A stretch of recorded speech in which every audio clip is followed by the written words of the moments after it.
करते हैं। ये प्रश्न किसी गुरु भक्त का है। नमोस्तु भगवान।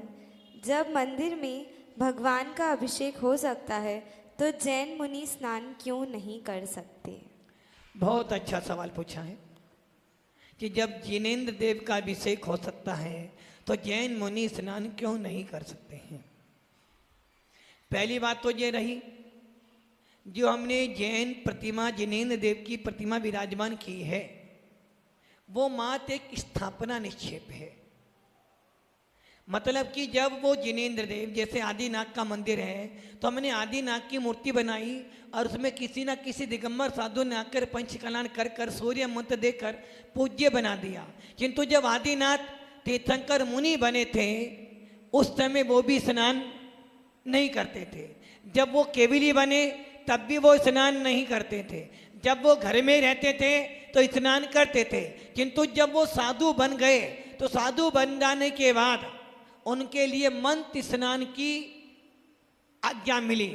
नंबर 2, जिनेंद्र देव ने आज्ञा दी है कि जैन मुनि स्नान नहीं करते, क्योंकि जब स्नान करेंगे तो शरीर के प्रति राग हो जाएगा और यदि शरीर के प्रति राग हो जाएगा तो साधना नहीं कर पाएंगे।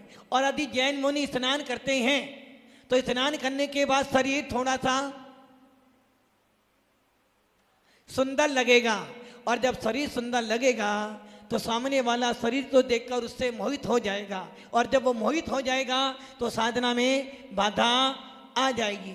नंबर 3, अहिंसा धर्म का पालन करने के लिए मुनिराज स्नान करने का त्याग कर देते हैं, क्योंकि स्नान वही लोग करते हैं जिनके मन में वासनाएं होती हैं। जो लोग महापुरुष बन जाते हैं या जिन्होंने आकाश को ही अपना अमर बना लिया है, जिन्होंने सारा परिग्रह का त्याग कर दिया है, विषय वासनाओं का त्याग कर दिया है, ब्रह्मचार्य व्रत धारण कर लिया है, ऐसे ब्रह्मचारियों को स्नान नहीं करना पड़ता, बल्कि वो अपनी आत्मा की साधना से, अपने संयम से, अपने व्रतों की साधना से ही इतने पवित्र हो जाते हैं कि उनका शरीर बिना स्नान भी अच्छी तरह से सुंदर दिखाई देता है।